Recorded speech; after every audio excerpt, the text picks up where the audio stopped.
Welcome to Pondering, Play and Therapy, where we set out to explore the importance of play in our everyday lives and how this can also be therapeutic. We'll be discussing our own experiences in the hope that others may ponder play in their own lives too. Welcome to this episode of Pondering, Play and Therapy with me, Philippa. And me, Julie. And today we're going to continue our mini-series on regressive play. And this week's episode is about differences versus expectations in children's play. So how did we come about this one? Well, we've started thinking this series about the concept of when we witness and play with a child who appears to be playing at a non-typical age. So chronological age is 8. The child appears to be playing at this is what we're going to talk about today, what is typical or the expected play of, say, a 4-year-old.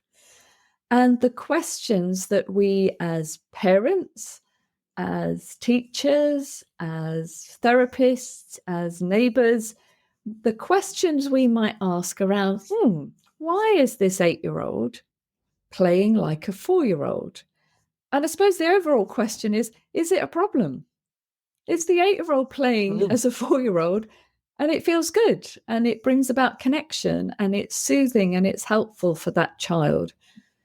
But what we're also aware of is it the societal expectations, the school's expectations, the GP's expectation, the therapist expectation that says an 8-year-old ought to be playing in this way. So there are lots of theorists who write about stages of play. There's Margaret Parton, she's sort of a developmental psychologist. And she talks about the stages of play. There are lots and lots of ways of looking at stages of play.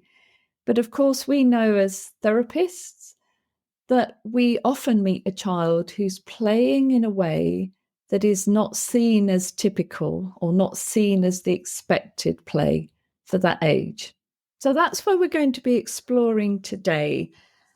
I suppose the overall question is there a problem? And is it fine? But what does that do to the parent? We've had some parents write in and help us to sort of ask this question. I've certainly met parents who ask, is my child normal? Is my child typical? And the anxiety that can cause for a parent when they notice that their child is not playing in the typical or expected, and I'm saying both of those words in inverted commas, in the typical or expected way for the child's age. Does that seem where we're heading, Philippa? Yeah, I think so. We've had quite a bit of discussion about this again because it's a massive topic, haven't we? And thinking about neurodiversity or things that happen in utero, like alcohol or drug use, that can possibly impact the development of a child. And we talked a bit about that in the last episode, but we also know that play and development can be affected neurologically because children are diverse and different. But we also thought about, as people, we are really different, aren't we? We know that we are different in the way that we play and the way that we think and what we need. When you're young and developing and learning and building all those things, that having milestones and expectations, I guess, in some way are helpful to think about where we should be, because sometimes there are things that we need to know to help children or help young people. But personally, I wonder sometimes if we have such a narrow band of what is expected that actually sometimes it can be unhelpful in that it does create more anxiety, because we all have different experiences. Just where you live can give you a different experience. It's whether you're living in a rural setting or in a city setting, whether you're living in a tower block or in a farm and small holding, whether you're living with brothers and sisters or you're an only child. All those impact the way that we learn, the way that we develop, and definitely the way that we play. So there's so much that impacts our developmental stages as we go through. We know that the brain changes at certain times. We know that the body develops in certain ways, and we talked a little bit about those in our last episode. But I wonder about how we allow for all these cultural diversities, all these different experiences. That's not to say that sometimes children, like we've talked about, get stuck or repetitive and do regress. But I think there's just such a lot to that thought process. And that can create quite a lot of anxiety and worry for parents and children, like you say. So if we go back to that imaginary 8-year-old who might be expected under the stages of development, especially in a Western society, to be playing with others, to be creating stories, to be using metaphor, having an imagination to think up an idea and then create it out of some other substance. So where one thing can stand in for another. So typically developing, maybe that an 8-year-old is able to do all of those things. And it's partly related to middle childhood, where we become much more interested in being part of the group, in interacting with others, in playing in ways that others are playing, so that the gang, the group, the little club has an identity. So in England, that would be Key Stage 2 or P2 in Scotland, that age sort of 7 to 11, where you're in middle childhood, you suddenly have this outlook on the world, the universe, the bigness of the world, and then finding friends who've got things in common, and you create a club, a group, an identity. What happens then if you have an 8-year-old who doesn't want to do that, doesn't feel that that's for them, doesn't find joy in that, isn't soothed by that? And perhaps the parent, the teacher, the therapist is being alongside an 8-year-old who wants to play alone, or prefers to play alone, or prefers to play their own things but alongside somebody else, which developmentally, the theorists tell us, is more typical of a 3, 4, 5-year-old, early childhood, where we talk about associative play, where you play alongside somebody. You might be doing the same thing, but we're not interacting with one another. So, for instance, Philippa, you would be building a Lego something or other tower, and I'm sat next to you and I'm building a Lego tower, but there's no sense that we'll do something with those two towers together. That would be more typical of a 4, 5-year-old.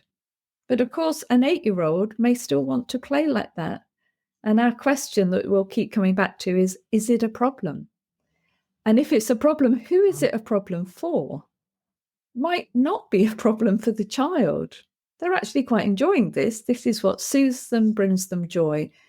But it might be seen as a problem at school or with the parent. And as a therapist, I also might be thinking, is this serving this child well? Is there something stuck about their play? And I'll come back to that a little bit later.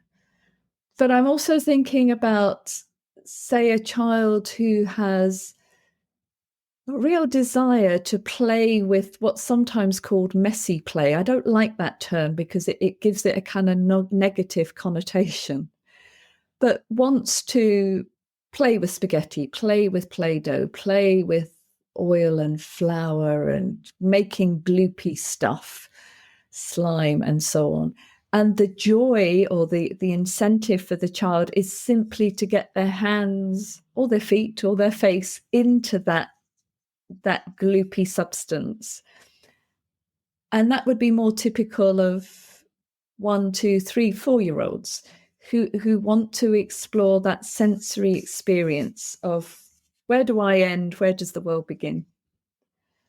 An 8-year-old playing like that, I notice if an 8-year-old wants to play in that way.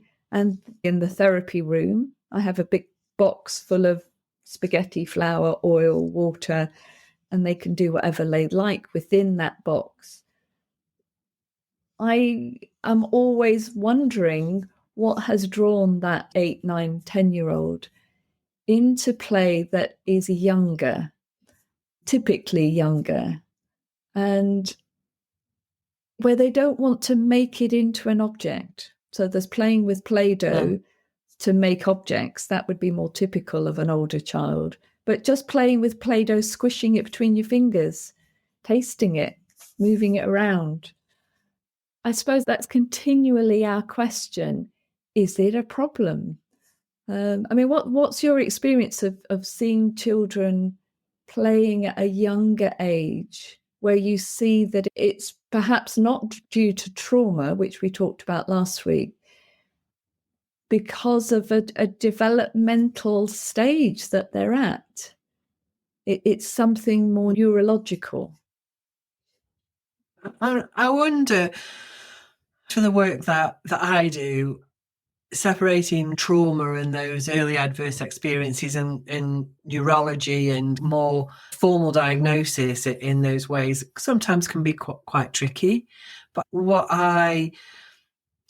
then this is a generalization thing, is that if it's the gap that we talked about last time, where children have missed that predictable, consistent parenting, and they weren't given the opportunity, so their body didn't develop in the way they should, they don't have those connective relationships, they don't trust those relationships because it wasn't provided for them in those early years. Once you start to provide them, what you see is movement. So you see children move through those developmental stages. There's still a delay, but you see them moving from that 1-year-old to the 3-year-old to the 5-year-old, just because you're filling in the gaps, which is what we talked about last time. What also you can see is that for some children, there's some of the gaps that are filled in, but some things remain, and they remain where they are. And that, I guess, for me, we then begin to think about, actually, is there more than there was just a missed opportunity? And I don't say that as a minimization of any of it, but that you can have an and a both, or you can just have one. So things like fetal alcohol syndrome disorder or autism or neurodiversities, they are who the children are, aren't they? That's just part of their everyday. And with fetal alcohol syndrome disorder, you need a lot more repetition. So it doesn't mean that children won't move on, or they aren't going to develop some of those skills, but they often need a lot more repetition to get to that point. So, say a typical child needs 40 repetitions to learn something. A child with FASD can need over 100 repetitions. And sometimes they need to keep going back and redoing it again as they move to the next developmental stage. They kind of need to go back and remember where they've come from, and then they can move forward. And I guess, with autism and neurodiversity, children feel safe and contained and happy in where they are. And for us, it's about noticing that and knowing, actually, this is what this little person or big person needs in order to play. For me, it's then about thinking about, how do we support that child or young person to be who they are and not expect them to change. Do you know what I mean? If you've got risk behaviors or behaviors that are harmful to either themselves or other people, then we need to support some change in that. But actually, if those aren't present, then I suppose what I think is that it's our job to be with that child or teenager or even adult where they are without expecting them to meet these expectations. And it's just about knowing that actually my kid likes lining up cars in colour code. And they get upset if we move one of them in the wrong way. And so let's just not move them. Or they need to play with two certain cars at a nursery. Well, actually, just give them two certain cars and buy another two for the rest of the group, because it's not a big deal, I don't think. If you think about this is where this child is, this is what this child needs to be who this child is, we don't have to change them to be something else. Yeah. We just have to be alongside them and celebrate all that they are. And I feel that sometimes we can get stuck in what they should be doing. And it gives us a milestone to know that maybe there's something else going on for this young person. So it's not about saying that those milestones aren't important. Of course they are, because we need to then, that gives us an idea of where this young person or child or even toddler is, and how do we support by being alongside them. So they are important, but I suppose for me it's about how are we present with a child, with a teenager, with an adult, in their play, in their presence, about where they are rather than where we should be. I feel like I've just had a bit of a rant there, Julie. I'm sorry. You've had a big rant, and actually I don't know that I agree with some of it, because, you know, in a sense, the stages of development, the school expectation charts, you know, expected level, below expected, above expected, exceeding expected. This is the language, certainly in England and Wales, we have at the moment in primary schools. Those expected levels, those expected typical stages of play are for, in inverted commas, typically developing children. And on the whole, you and I see a lot of non-typically developing children. And it's almost that we need multiple scales of development for the whole diverse range of human beings, in which case almost everybody needs their own stages of development, their own expected developmental stages. And so what I'm beginning to think is, while I can kind of measure a child against typical development, that's really not of much use to me.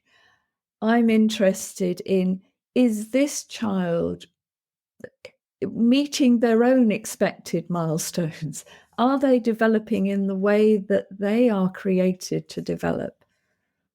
And how can I help myself as a professional, but parents, others around the child, recognize that this child has their own expected levels of development that are not part of the official societal expected published norms? And how can we recognize that? And as you say, how as we as the adults around that child can provide what that child needs, not what we are told that child ought to be doing. And I think it's a real tussle. And kind of into that, though, I would add, you know, certainly as a therapist, I'm having to sort of constantly tussle with myself to say, is this child playing in an inverted commas non-typical age range? because that is their expected stage of development. It's bringing joy, it's bringing soothing, it's bringing some connection. It's where that child it is. That is that child's play at that age. But also, I know I meet children who are stuck in a way of playing that is perhaps due to trauma and is perhaps a form of dissociation from difficult things. So an example I often give with parents and with others is a child who played the same story. It was to do with a racetrack and cars. Played the same story with the same cars on a road mat. You know those mats that have got like a road laid out. And it was the same story week after week after week. It went on for about 8 or 9 weeks. Exactly the same story. And so my question when I, consulted others to think about this child is this play serving this child well? Is this child enjoy? Is there joy in this play? Is there life in it? Is there some shift? Is something developing? My question was, is this child playing a repetitive play because that is their style of play? It was at a time many years ago where I wouldn't have used the term neurodiverse, but I think now I would apply that to this child and my thinking around him. So diversity in this child's play, which was causing him or inviting him to play in a repetitive way that could have been, that's how he needs to play. In which case my job is to accept that and be alongside him. Or was he playing in this way because he had trauma, a traumatic experience in early life that in some way with these cars racing around the track, he was replaying over and over and over again and not able to find any solution, any resolution, any relief from. And actually the play was making him more and more agitated and wasn't helpful for him. In which case my role as the therapist would be to kind of invite him off the track and to see if we could find a resolution to this story that was causing him so much pain. So those were my 2 questions. And with the guidance of a supervisor, I took the risk of inviting him to come off the racetrack. But I kept in the metaphor of his play. So it was a racetrack. And so I checked in with him. He understood the concept of a pit stop, where the cars can come and have a bit of a rest, get their tyres changed, fill up with petrol, and then go back on the track. And I said, I wonder if here, that's the pit stop. And it was almost immediately brought his cars into the pit stop. It was like for week after week after week, he'd been racing round and round this track and he had no way of stopping. And so my intervention, my invitation of just saying, I wonder if that's going to be a pit stop, those cars were there immediately. And his whole body just kind of collapsed. He exhaled, he looked up, and it was like, oh, thank goodness. Yeah, somebody's recognized that I got stuck. Somebody's recognized that I was spinning and there was no way I could stop. And then, and this was the kind of magic moment, and I'm sure you have magic moments in sessions as well, or when you're with children, he handed me a car. And then we had a race together. And that was the first time he had played with me. And then over time, there was a whole story created around these cars and other cars, and literally they all slowed down. And it seemed from his carer and from his school that literally he slowed down in everything, which allowed him then to build relationships with friends, allowed him to sit at a table and eat.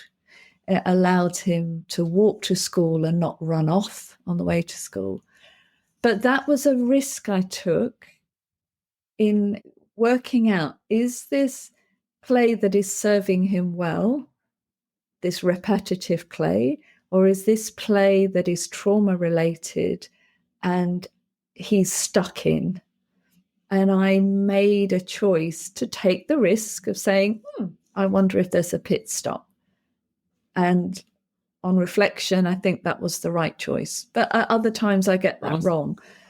It's like when to be alongside, when to play with, when to just sit nearby or pay some attention to. And then when a child actually might be stuck or distressed in their play, in which case, how can I as an adult move that play on or help them to be in connection and find the next stage for their play? I don't have an answer for all of that. A lot of it is guesswork and just trial and error and seeing what happens. It made me think about how we communicate and listen and understand, because what you were doing with that child was you were listening to his non-verbal play, really, and, you know, making a hypothesis. Is it this or is it this? So we have to interpret it. And that makes me think about some neurodiversity.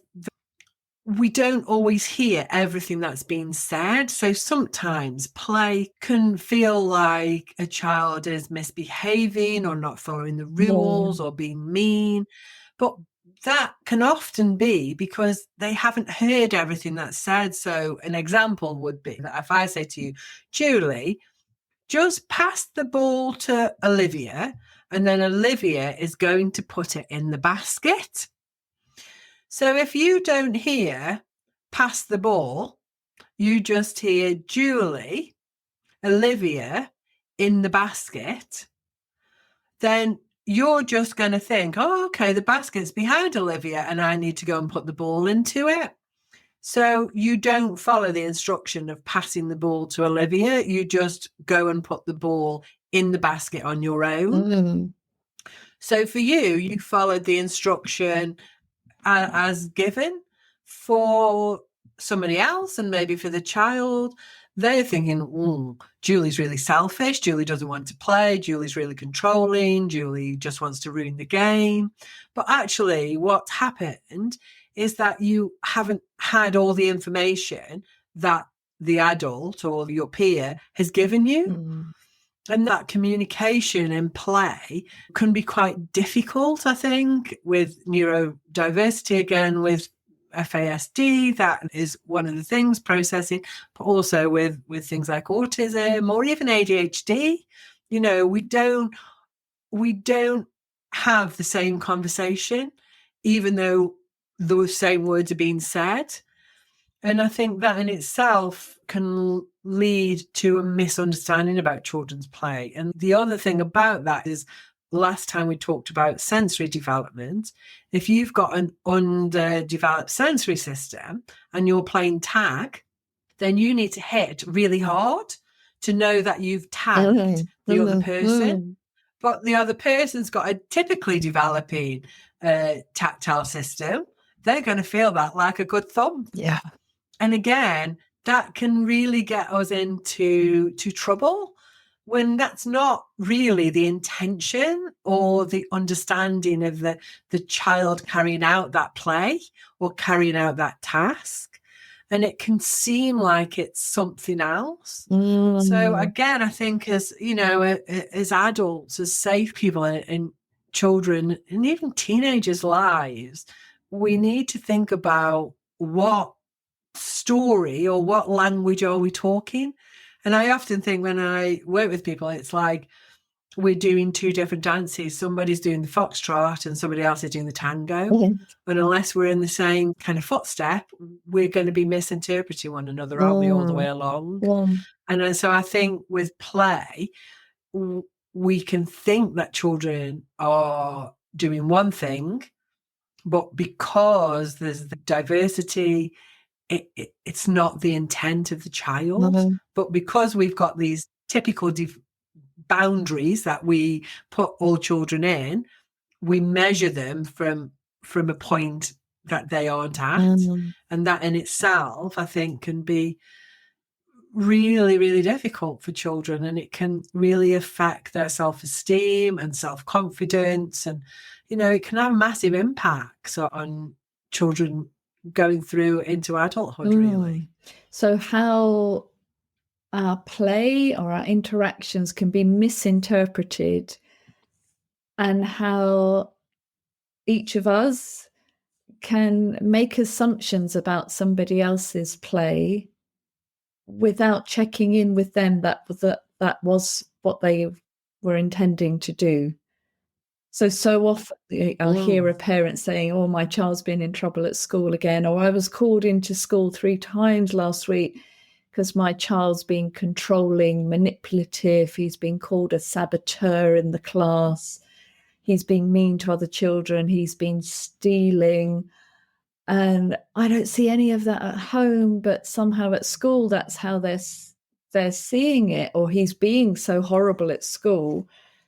But then we start to unpick what that stealing is about, or what that hitting is about. And as you said, it's their sensory system may be very, very differently developed. And so they need a big hit to feel that they've hit. Or it looks like they've stolen something, but actually they just needed some small connection between home and school. And so they've gathered some objects, or they've hoarded some objects in a box somewhere. And so can we take the time as the professionals, as the parents, as the neighbours, to just pause for 2 or 3 seconds to check in that what we think we've seen is what's really going on? Because I think quite often I certainly jump to conclusions, bring in my own assumptions very, very quickly. And that can absolutely be devastating for the child, that not only are they feeling sort of odd in their bodies in some ways, feeling that they're not typical and everybody keeps telling them this, also they haven't got the hang of how to get along with other children. So I think there's a lot to be thought about there. Yeah, and I think for children, for all of us, we only know what it's like to be in our own body. Yeah. So I think for children, when they are being told you're hitting too hard, they don't know that it's because their sensory system's underdeveloped. What they think is, well, everybody else can do it, why can't I? Everybody else can sit still at school, why can't I? Everybody else can do this, why can't I? Because they don't know that their body is different, or maybe their processing is just slightly different than the person giving the instruction or giving the question. And it's not about better or worse, it's just that we're all different, aren't we? And I often think we accept that people have different eyesights and different hearings, and we make lots of allowances for those. We know that some people need glasses, some people need contact lenses, some people need to sit at the front of the class, some people need to sit at the back of the class, some people can't see at all and they have support for that. And that's just an accepted norm of society. Why can't we accept neurodiverse, that people play differently or think differently, or in much more of an inclusive way? Why do we have to put these such rigid boundaries around children, particularly about this is what you should be doing and this is how you should be achieving? Why not think about this is what you are achieving and this is how you are doing? And wow, that's amazing, you've done 3 sums today, or wow, you built that great big Lego tower, or whatever it is. Why do we have to think about this is what you didn't do rather than think about this is what you did do? The difference that would make to so many children and young people and teenagers, I think, would be significant, rather than measuring them against some arbitrary thing that somebody's picked up and said this is what we all should be doing. And actually we all shouldn't be doing that, because life would be pretty boring if we all fit into that narrow band, wouldn't it? We need all this creativity and flexibility and children to play at a younger age, as long as they're happy. And that's what we're going to lead on to next time, is thinking about actually what is the quality of the play? Is this play serving this child well? Is it bringing not necessarily joy, but a sort of even keel contentment, even if that contentment is around I'm working out something difficult? So I don't believe that play is always joyful, but is it in some way soothing, progressing, helping? It's something that I can move through to get to a better state, even though I'm not in a good state while I'm doing it. So that's where I see play. It's where I use play for myself. But we're also going to be thinking about next time about play and danger. When a child has experienced perhaps great danger earlier in life, and when any hint of play or connection with another in a playful way can bring back those physical, mental, emotional memories of a time of danger. And how, as therapists, as adults, as the school teachers, as the helpers, supporters, parents of children, how can we help them find the joyful, soothing, helpful type of play when so quickly play is associated with fear, danger, dissociation? So that's where we're going to go next time. Absolutely. So I think this is a great place to end this week's podcast. So thank you very much for listening. If you've enjoyed our episode, please hit like or subscribe to our channel. It really helps us. And we'll see you next time.